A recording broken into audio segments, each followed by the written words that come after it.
rero ngo nta mugabo wegeraga igikoni. Iyo yageraga igikoni yabaga yarangije kuba igisambo. Noneho hakabaho ubwo umugabo yumva ko ashonje, batetse igikoma, ariko igikoma ngo cyari icy'abana. Ariko umugabo akabatira gikoma ndakinkahondera.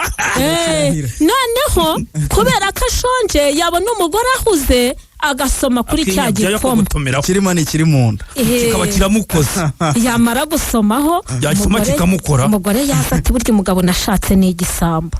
Ariko mu by'ukuri yashobora kuba ari ubusambo cyangwa nuko yabaga ashobora cyatavugisha gukura tumuteke igikoma cyinshi twese tumwe. Yari umuco w'ubupfura. Byanje baravuga ngo umugabo nk'igikoma ngo ntamenye igikoma. Ngo niyanywa isukari ntamenya ko isuka yashize mu rugo. Ntabwo amenya ko isuka yabaye ifuni. Isuka ikiri umujyojo ni cya gisuka iba ari nshya. Ntabwo reka turarinyera kandi twiga abanyarwanda.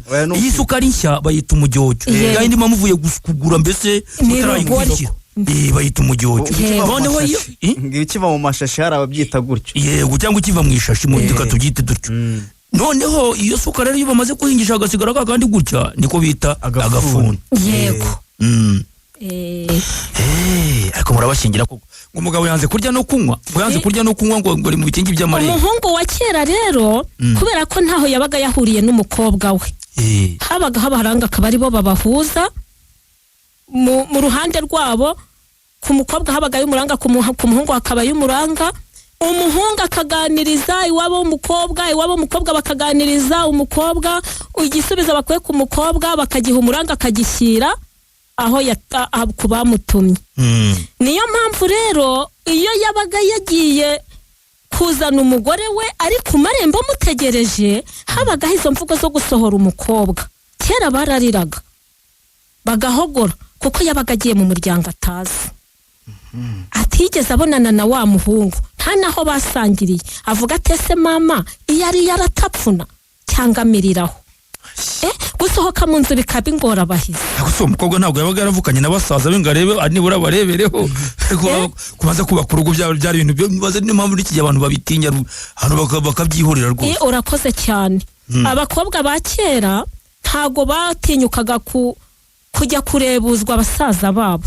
Abo bajyana no mu madushe bakoga kuko ari iterambere. Ariko kera ntabwo byabaga. Ariko kera ntibyabaga. Ntabwo umugore ashobora kujya muri dushe mu rwogero nta n'umuhungu wakagombye gukubita igitsina kobwa amaso, kirazira. Cyabaga ari amahano. Ndakize yakuye kirazira ra. Urabivuga abantu bakobwa bose bagaseka bose bagazijya mu ipfunsi. Urakoze haraho yavuze ngo umuco nyarwanda nta kuhiga ati kandi muhoberane muhuza imisaya yombi. Ariko kantu kuguhuza imisaya yombi hambere kubaza byari ibintu bikomeye cyane. Byari ngombwa ko bahana ibiri. Ni ukuvuga ngo mu gihe cya kera umukobwa iyo yabaga yagiye kuramukanya bwo nabande kwa sebukwe. Iyo yabaga yagiye kuramukanya kwa sebukwe ntago yajyaga kubanza kuramutsa umuhungu, kirazira. Oya, kumwe bavuga ngo uyu munsi bagiye kurya urugo, bavuye mu rukiko none bagiye kurya urugo, ubu niko babyita. Bo babyitaga ko yagiye kuramukanya, yagiye kuramutsa kwa sebukwe. Uyanyu bagita kurya urugo, ubu niko babyita. Yego, ngo yagiye kurya urugo. Yego. Ariko ubwo wasanga ari umwihariko w'iwanyu mushishiro cyangwa imuhanga. Abantu baze kutwandikira batubwire. Iyo umukobwa yamaze gusabwa bavuye mu rukiko, iyo bavuye mu rukiko arataha bagakora ibyo bagomba gukora, bugacya cyangwa akarenza iminsi runaka akajya iwabo w'umuhungu. Yamara kujya iwabo w'umuhungu, ubwo iwabo w'umuhungu nabo baba bamwiteguye, bakishimana n'umukazana wabo uje mu urwo rugo. Ubwo abategereje igihe cyo gusezerana kwa padiri cyangwa kwa pasiteri. Kera rero babyitaga kuramutsa ababyeyi. Ibyo hasoje gusaba no gukwa. Oya, bavuye mu rukiko. Gusezerana imbere y'amategeko. Yego, mu murenge. Bavuye gusezerana mu murenge. Bakabyita kurya urugo. Ndumva ashaka ari umwihariko muri mushishiro kuko iyo nyito n'ubwa mbere nyumvise. Birashoboka ko ari ubwa mbere byumvise rwose. Abadukurikiye ku mbuga zigiye zitandukanye za Radio Rwanda baratubwira nabo nimba ariko babyita cyangwa bifite indi nyito. Yego. Yego, iyo yabaga yagiye kuramukanya rero kwa sebukwe yabanzaga kuramutsa abagabo babo. Yamara kuramutsa abagabo babo akaramutsa abagabo babo, ubwo nukuvuga ni nabavukana n'umugabo we, ubwo ni baramubembese. Yego, abo nibo bita abagabo babo. Yego, ubwo nabavana. Noneho abaramukazi bari bo bavukana n'umugabo we yabageragaho nyuma akaba ari bo bamuha karibu mu mbere. Ubwo bakwimye karibu wagumaga hanze nta gusakuza. Ariko se ubwo gende kugira ngo bigende bityo byabaga ari kwa kundi bavuga bati twajwemo cyangwa se batakwiyumvisemo. Hari n'igihe wageragayo bakakubenga. Kandi umuhungu we yaragushimye. Yagushimye yakubonye hese. Ko washimirwaga. Washimwaga n'umuryango, ntabwo ari umusore wagushimaga. Kareka. Hari nubwo bamuzanaga bagasanga yarwaye igisebe cy'umufunzo. Ariko bakamwakira kuko bamugushimiye. Yego. Kera byari bikaze. Ubwo icyo gihe cyari igihe habagaho umuranga cyangwa icyo ni igihe washimirwaga n'umuryango. Yego. Kubw'iminsi yagiye itandukana wasangaga hari igihe cy'umuranga akaba n'igihe cy'umuryo. Ubwo icyo gihe umuryango nk'uko ari wo wabaga waragushimiye umugeni. Yego. Ubwo niho bituruka. Iyo wambaga umaze gushimwa rero winjijwe mu muryango. Yego. Nibwo impundu zavugaga.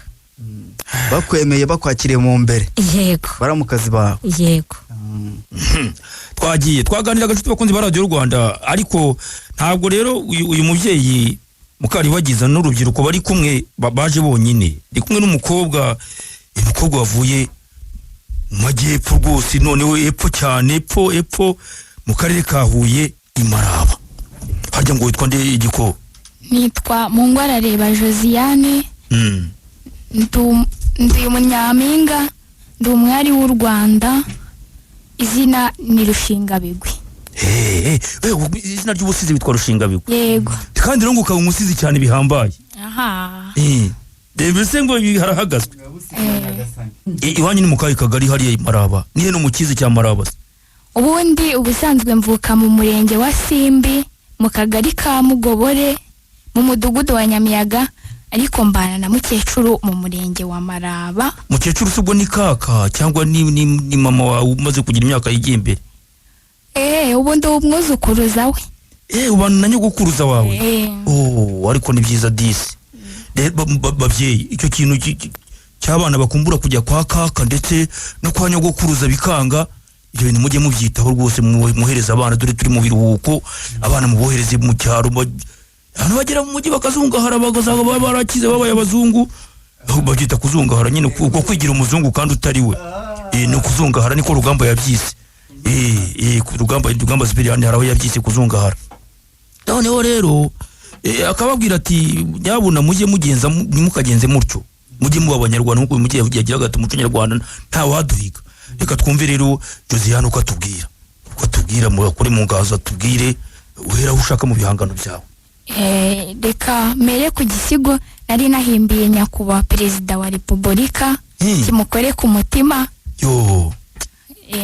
Nyiri kotaniro manike ingamba mbizihire, nanzike inganzo twizihirwe, nterure ndirimbe rudasumbwa, nyiri umuheto udahusha mu cyico, intore mu bagabo mwirahire. Ndaje ndata uwo mubyeyi kandi ndaje muvuga imyato, kuva nkivuka naramubonye nyoboka ishuri, mumera wese mbaye ubukombe twibanira iteka, reka musangiza abandi nge turahorana. Uyu mubyeyi mbabwira ni Rutebuka ku rugamba, akaba mutigandaho rukomeye, akaba intwari mu ngenzi, akaba indatwa muri byose, ni nkomeza mihigo ndababwiye. Nasingizwe rugamba nasagamba, hari hose we soko y'amajyambere, imihanda iwacu yarahageze, amavuriro mu gihugu yose, abakecuru baramushima, VUP ni indatwa. Nyiri kotaniro nyiri kotaniro mbabwira ntudatinya ku rugamba, haranira ubutwari muri byose, n'indatwa mu gukorera u Rwanda, ijambo avuze imvugo niyo ngiro.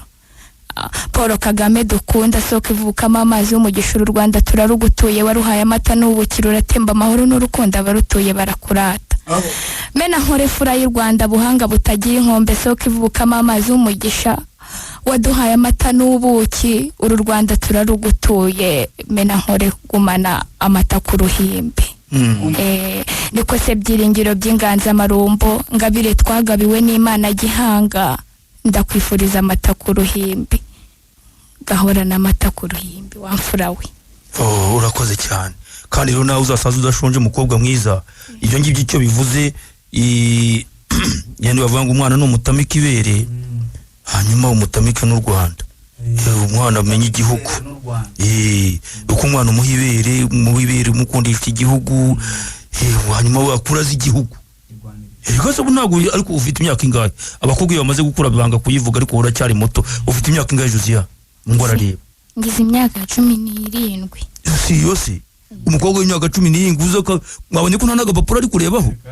Yabimize bunguri. Rwose. Ongera utubwire ukoremo tubwire. Ngoze maso meza ngabirwa nyambe ntaramaze ibwami ziraye ziganje. Ngoze bwiza bwanjye kirezi igitembe itoti tuze ryambaye ishimwe hamwe n'inganje. None rero wirira ngo uhoze ndabona utemba amarira ngano uruburi tuze nk'uzuri kagenda nka nyombera ibyo bigatuma mara kanya mu ruyago. Shawirira mwiza wanjye utuje wuje urukundo masimba asabitse urusobe bisabo byuzuye amata. Wirira saro ryanjye shema nserukana mu bwana cyangwa nka butarabukana nta kimwaro nkajya ku rugamba nikanga amajanja. Ibitaramo nibiterana impundu zivuge bose abasore n'inkumi bakuvugiriza imanda agahinda gacike burundu kurira ntibizogera ukundi ndahiye gitare wamaye. Shawirira mwari ubwami bwo ku ngoma ya cyame musigana rudahirwa ndaturwa abahiza abahigi bakiye umuhigo. Wirira mwari uhanzwe na gihanga imana y'abamenye njya mwamba ngabire narazwe n'imana gihanga umuremyi w'isi n'ijuru. Mutemba matubuki busesa mu gitemere mukumbi n'ishyo n'ibikaburi wawe nyaguhora n'icyanzu. Icyo muroni icyuzo cyatwa cyambitswe amba ryo kwitwa ifura mu muryango gahora n'amata ku ruhimbi. Mwana ni Intyoza yabimize bunguri. Uyu mukobwa ujya kubwiye byose arakubwira ati rero kandi n'amata guhame rwose. Amata guhame ubura n'amata ku ruhimbi maze uzira ubworo rwose. Ni Radio Rwanda mukomeje gutega imbabwira ko dutaramanye n'uyu mukobwa Josiane mu ngwarariye wavuye mu murenge wa Simbi ariko ngo yibera kwa kaka hariya mu murenge wa Maraba. Ariko rero n'ikindi mbabwira ko turi kumwe n'itorero abashyize hamwe Kimuhanga. Niko urabibona utese yewe. Niwe mbazo uyu mukobwa ni Intyoza uretse no kuba yarabimize bungura bitenga neza ukumva afite habikura. Bavugaga ku bijyanye n'urugo bavuga kuntu abagabo barya bicuye bigira nkabona araseka ariko ndumva amagambo yakarishye nk'uwabyumvaga koko ntiyasikaga n'ubusa. Yabyumvaga nyine urabona sadaciye yakenge. No hirya hara mu karere ka Kayonza aherutse kuboneka urubyiruko rwagiraga urugomo ku bagabo banywa igikoma. Barakubitaga bakabunura umuntu umugabo anywa igikoma ryari gute? Ariko bira ntago twabishyigikira. Kubakubita byo n'urugomo ntago birana. Nkeka ko n'ubutabera bwageze kuri bari abahohotewe ntago ari byo gusa nakaba gatambutse mu kurwenya.